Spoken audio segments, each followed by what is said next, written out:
Donc, dans cette partie, on va prouver les théorèmes d'incomplétude de Gödel. Donc, rappel, les théorèmes d'incomplétude de Gödel, enfin le premier théorème, ça dit que si je cherche à formaliser l'arithmétique, il y a des formules closes qui sont vraies sur les entiers standards, mais qui ne sont pas prouvables. En fait, ce n'est pas prouvable si je pars d'une axiomatisation comme l'axiomatisation de Peano que j'ai présentée, mais ça reste vrai, même si je prendrais n'importe quelle axiomatisation raisonnable des entiers. Alors quand j'avais énoncé ce théorème, je n'avais pas précisé ce que voulait dire raisonnable. En fait, maintenant, nous pouvons, formellement, c'est récursivement énumérable. Si je prends n'importe quel ensemble d'axiomes récursivement énumérables, qui chercherait à formaliser les entiers, il y a des formules closes qui sont vraies sur les entiers standards, mais qui ne sont pas prouvables. Et aussi des formules fausses dont la négation n'est pas prouvable. Alors, ce premier théorème est frustrant puisqu'il n'est pas constructif, il ne donne pas d'exemple de formules closes. Le second théorème d'incomplétude, donc aussi obtenu par Kurt Gödel, c'est de donner un exemple. Et son exemple, l'exemple qu'il donne, c'est une formule qui exprime que l'arithmétique est cohérente. Bon, je vais m'intéresser au premier théorème et je vais, dans cette partie, donc donner la preuve promise depuis plusieurs cours sur ce théorème. Et la preuve que je vais donner, elle va utiliser les machines de Turing. Et je vais commencer par une remarque, en fait assez simple, sur les diagrammes espace-temps des machines de Turing et sur le fait qu'un calcul, c'est nécessairement quelque chose de local. Donc, je considère le diagramme espace-temps d'une certaine machine de Turing M. Donc, je rappelle que ça veut dire que c'est un tableau. Chaque ligne correspond à une configuration. La première ligne, c'est la configuration initiale. Et si à la ligne I, j'ai la configuration au temps I, à la ligne I plus 1, j'ai la configuration au temps juste après. Donc on avait donné un exemple du diagramme espace-temps du calcul de la machine qui reconnaissait 0n 1 puissance n dans un des cours sur 0, 0, 1, 0. Donc la voilà, représentée ici. Ok, alors une remarque géométrique. Ce que je vais appeler rectangle, c'est en fait un sous-rectangle de 3 par 2, donc 3 cases en largeur et 2 cases en hauteur. Donc voilà un exemple de ce que j'appelle une fenêtre. Donc une fenêtre, c'est un rectangle comme ça. Donc un autre exemple de fenêtre, ce serait par exemple ce qui est ici. Donc j'ai xq0, 0, xq1. Et donc, quand j'ai une fenêtre, ça fait un certain nombre de valeurs possibles pour les cases de ces fenêtres. Il y a 6 cases dans cette fenêtre. Et la remarque est la suivante. Si j'ai fixé la machine M, il y a un nombre fini de contenus possibles. Ça, c'est clair, puisque j'ai un alphabet fini et un nombre d'états fini. Mais il y a surtout un nombre fini de contenus que je peux rencontrer vraiment dans le diagramme espace-temps d'une machine de Turing M. Et ceux qu'on peut possiblement rencontrer, c'est ceux qu'on appelle ceux qui sont légaux. Et en réalité, c'est même une caractérisation géométrique des diagrammes espace-temps d'une machine de Turing M. Dans le sens où, formellement, un tableau correspond au diagramme espace-temps d'une machine de Turing M si, sur la première ligne, j'ai une configuration qui correspond à la configuration initiale, et d'autre part, à chaque fois que j'ai une fenêtre 3 par 2, donc une fenêtre, elle appartient à ce sous-ensemble de fenêtres légales autorisées. Alors, je ne vais pas lister explicitement les fenêtres légales pour une machine donnée, M, mais espérez que vous pouvez vous convaincre que c'est bien le cas. Et je vais simplement donner des exemples de fenêtres légales pour une certaine machine M qu'il est possible donc de rencontrer dans un diagramme espace-temps pour M. Et quelques exemples de fenêtres qui par contre ne sont pas légales pour une certaine machine M. Donc exemple deux fenêtres légales, ça c'est possible. En fait, c'est possible pour la machine M. Ça veut dire en fait que la machine est dans l'état Q1 qui est lié à un B et qu'elle va aller à gauche dans l'état Q2 et se trouver dans l'état Q2. C'est ce que son programme lui dit de faire. Donc ça, c'est aussi possible de rencontrer ça quelque part dans le diagramme espace-temps. Je suis dans l'état Q1 et si je vais à... J'écris un A et je vais à droite, je vais me retrouver dans cette configuration-là. Ça, c'est aussi possible de le rencontrer quelque part. C'est une fenêtre légale, puisque ça veut simplement dire que la machine s'est déplacée, s'est déplacée vers la droite, et donc j'ai pu avoir ça quelque part. Ça, c'est aussi possible de le rencontrer. Ça veut simplement dire que, en fait, à ce temps-là, je ne change pas cette partie-là, puisque localement, je ne suis pas dans ce voisinage-là et je ne change pas le diagramme espace-temps. Ça, c'est aussi possible de le rencontrer dans le cas où la machine viendrait de la droite et écrirait ça. Et cette chose-là est aussi possible si j'ai une écriture du côté gauche qui viendrait écrire ça. Donc ça, c'est possible de le rencontrer. Par contre, si mon programme de machine de Turing est tel que dans l'état Q1, si je lis un B, je reste dans l'état Q1, j'écris un C, je vais à gauche, ce qui est clair, c'est qu'il y a des fenêtres qui ne sont pas légales. Ça, par exemple, c'est impossible de le rencontrer dans un diagramme espace-temps. C'est parce que dans un diagramme espace-temps correct, je n'ai jamais deux états internes par ligne. J'ai toujours qu'un seul état interne par ligne. Donc, ce n'est pas possible. Ici, cette chose-là n'est pas possible, puisque elle voudrait dire que dans l'état Q1, si elle lit un B, elle se retrouve dans l'état Q1 et elle écrit un A. Or, j'ai dit qu'on j'écrivais C et que j'allais à gauche. Autre exemple encore plus peut-être évident, c'est pas possible de rencontrer cette sous-fenêtre légale. Bon, bref, c'est assez pénible de lister tout ce qui est possible et tout ce qui est impossible, mais je peux faire une liste exhaustive des contenus possibles pour une machine M et des contenus impossibles pour une fenêtre pour une machine M. Et me convaincre que, en fait, ça me donne une caractérisation, dans le sens où les contenus possibles vont en fait me donner le programme de la machine M, et réciproquement, si j'ai le programme de la machine M, c'est construire explicitement cette liste de ce qui est possible et pas possible. Ok. Alors, cette remarque ayant été faite, je vais m'attaquer à prouver le théorème d'incomplétude de Gödel.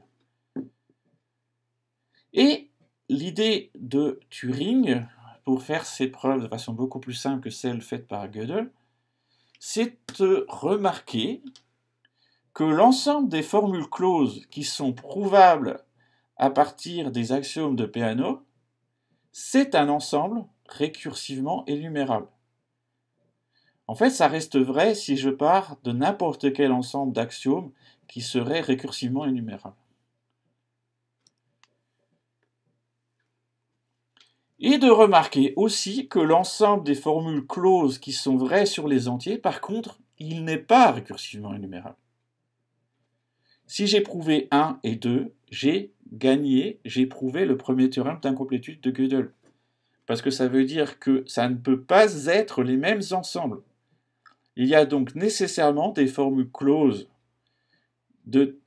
qui sont vraies sur les entiers qui ne sont pas prouvables, quitte à considérer leur négation. Et donc, du coup, les deux seules choses que j'ai à prouver, c'est 1 et 2. Et à vrai dire, 1 est très facile, c'est 2 qui est plus subtil. L'étape 1, c'est donc de prouver que l'ensemble des formules closes qui sont prouvables, ça reste récursivement énumérable. Oui, parce que je peux, de façon brutale, chercher à parcourir toutes les façons d'utiliser les axiomes et les règles de preuve d'un système de déduction, donc par exemple les règles d'Alain Hilbert que j'avais présentées dans les cours, et faire ça, essayer de les appliquer de toutes les façons possibles.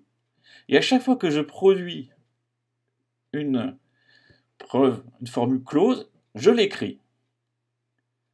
C'est un algorithme parfaitement inefficace, mais ce qui est clair, c'est qu'il va énumérer exactement toutes les formules closes prouvables, puisqu'il va essayer toutes les preuves possibles.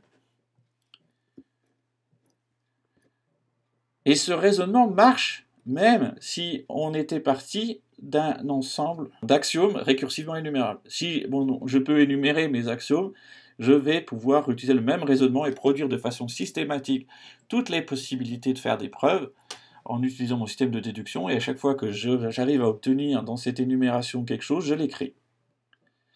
Bon, ceci conclut ma première étape, l'ensemble des formules closes prouvables et récursivement énumérables. La deuxième étape, c'est de prouver que l'ensemble des formules closes qui sont vraies sur les entiers standards ne peut pas être récursivement énumérable. Et là, je vais utiliser la stratégie de tout à l'heure, dans l'autre vidéo, pour montrer que ce n'est pas récursivement énumérable. Je vais simplement montrer que c'est plus difficile qu'un problème que je sais ne pas être récursivement énumérable. Et je vais prendre le complémentaire du problème universel. Donc je suis en train, encore une fois, d'utiliser cette stratégie pour montrer qu'un problème B n'est pas récursivement énumérable. Il suffit de montrer qu'il est plus dur qu'un problème que je ne sais pas, que je sais non récursivement énumérable.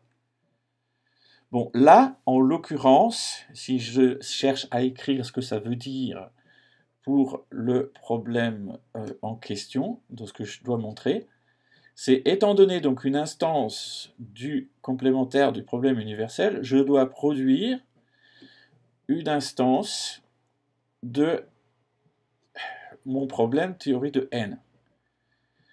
Dit autrement, étant donné une machine de Turing M et un mot W, je dois produire une formule gamma M de W telle que j'ai une instance positive, si et seulement si j'ai une instance positive donc de gauche pour une instance positive de droite.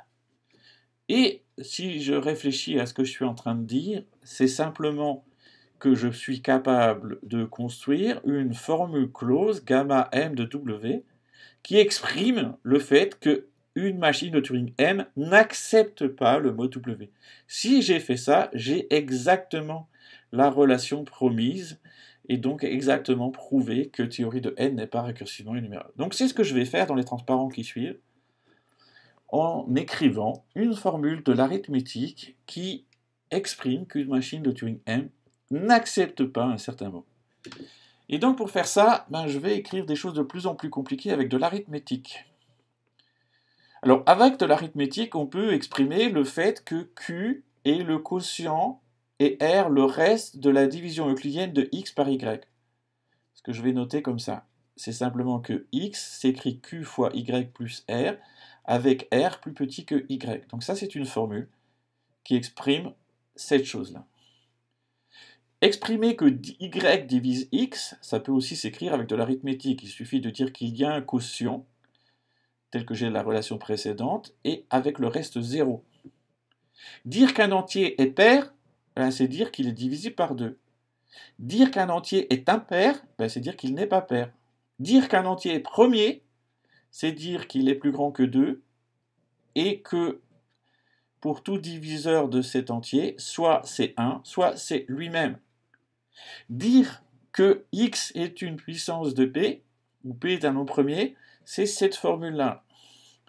Ça veut dire que quand je regarde les diviseurs de x et qui sont premiers, alors nécessairement y vaut p. Donc tout ça, c'est des choses que j'arrive à exprimer avec de l'arithmétique, sans trop de problèmes. Bon, et ce qui est plus astucieux, c'est qu'avec de l'arithmétique, je peux aussi parler de mots.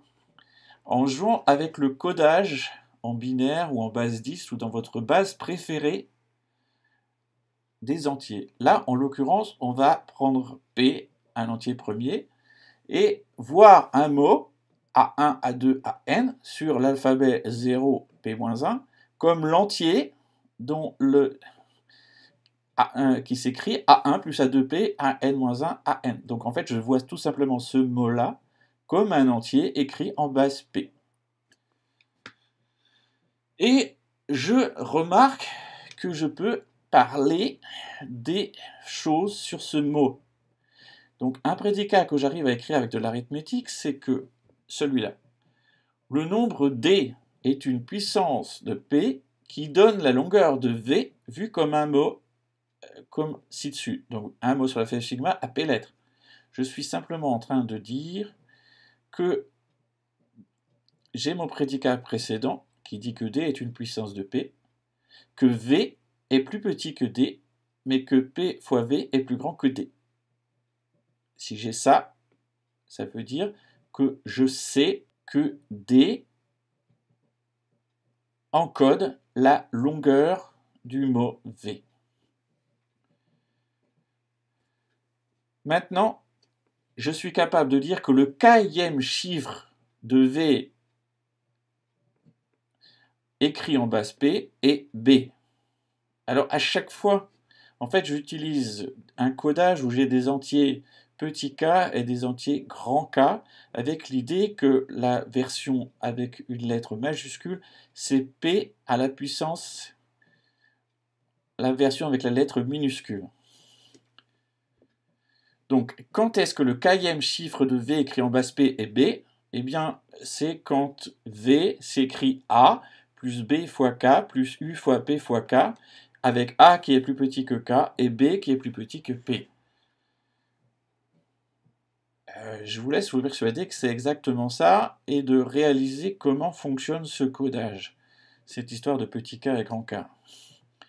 Mais en gros, je suis simplement à dire que si je regarde ce que j'ai écrit en base P, j'ai quelque chose avant, ensuite j'ai B, et ensuite j'ai autre chose. Bon, et bien maintenant que j'ai écrit que le kème chiffre de V s'écrit en base P et B, je suis capable de dire que les trois chiffres consécutifs de V à la position K, c'est B, C et D.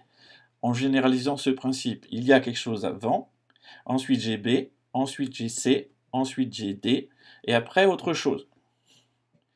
Avec toutes ces assertions sur la taille qui disent que ça a bien une écriture correcte en base P de la forme précédente. Donc tout ça, je peux le dire avec de l'arithmétique. Et du coup, la magie, c'est que je vais pouvoir parler de diagramme espace-temps d'une machine.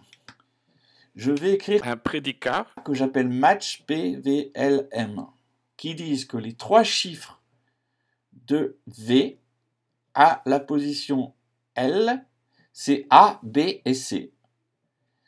Et que ça correspond aux trois chiffres de V à la position M selon la fonction de transition de la machine de Turing en question.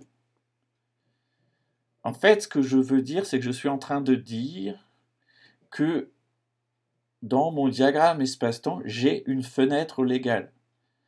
Donc j'écris que pour toutes les valeurs possibles A, B, C, D, E, F, donc d'une fenêtre, donc dans une fenêtre il y a 6 cases, pour toutes les valeurs possibles légales, j'ai quelque part A, B, C pour la ligne au-dessus et D, E, F pour la ligne en dessous. Donc A, B, C, D, E, F, ça désigne que ça, c'est une fenêtre légale de mon diagramme espace-temps.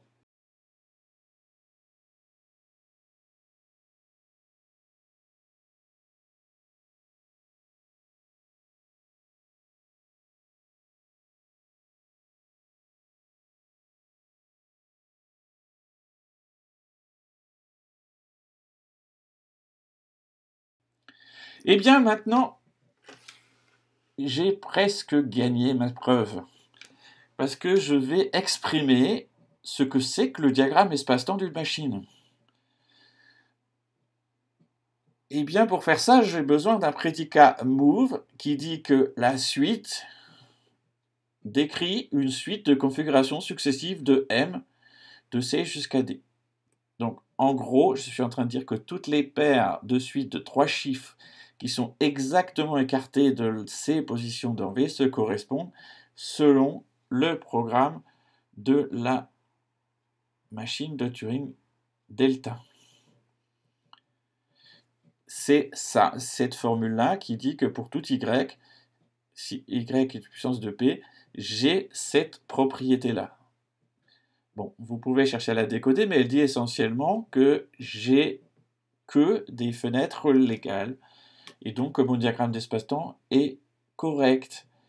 Si j'ajoute que je dois avoir sur la première ligne la configuration initiale, et ça s'écrit en disant que la suite V, donc qui code du diagramme espace-temps, commence avec le codage de la configuration initiale.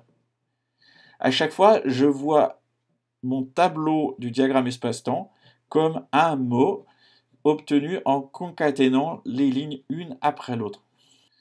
Et donc, ça signifie que la première ligne est correcte. Maintenant, écrire que quelque part j'accepte, c'est dire qu'il y a un état d'acceptation quelque part. Donc il y a quelque part l'état d'acceptation à une certaine position dans mon tableau. Et maintenant, avec tout ça, j'ai exactement la possibilité de dire qu'une suite correspond à un calcul, un diagramme espace-temps valide sur un mot W. Il me suffit de dire qu'il existe un diagramme espace-temps tel que il est de la bonne longueur, la première ligne est correcte, je ne fais qu'à utiliser des fenêtres légales et quelque part j'ai un état d'acceptation. Et donc j'ai obtenu une formule qui code le fait que M accepte W. Et donc la formule que je cherche depuis le début, c'est dire que la machine M ne s'arrête pas sur W, n'accepte pas W. Eh bien, tout simplement, c'est la négation de la formule précédente. Il n'y a pas de V tel que cette formule soit vraie. J'ai gagné parce que j'ai exactement obtenu ce que je voulais, à savoir que le complémentaire du problème universel se réduit à théorie de n via la fonction petit f qui est écrit ici, donc qui prend le codage d'une machine de Turing M, un mot W, et qui lui associe cette formule de l'arithmétique ici. En effet, M n'accepte pas W si et seulement si cette formule est vraie. Et la seule chose qui manque, c'est de se convaincre que, étant donné M et W, je peux produire effectivement par algorithme gamma de M de W. Mais c'est clair, puisque je viens de vous l'écrire explicitement. Et donc ça termine la preuve. J'ai prouvé mon premier théorème d'incomplétude de Gödel. Alors, petite parenthèse, qu'est-ce que je viens aussi d'obtenir par cette preuve? Ben, je viens de prouver que cet ensemble-là, des formules closes qui sont vraies sur les entiers standards, c'est pas récursivement énumérable. Donc en particulier, c'est pas décidable. Donc si j'ai une formule close, je ne peux pas décider si elle est prouvable ou pas. Et donc si je reviens au problème, à la motivation initiale de Turing, est-ce qu'on peut décider mécaniquement si un énoncé est démontrable ou non? La réponse est non, on ne peut pas. C'est exactement ce que Turing a prouvé et c'est cette preuve qu'il a produite.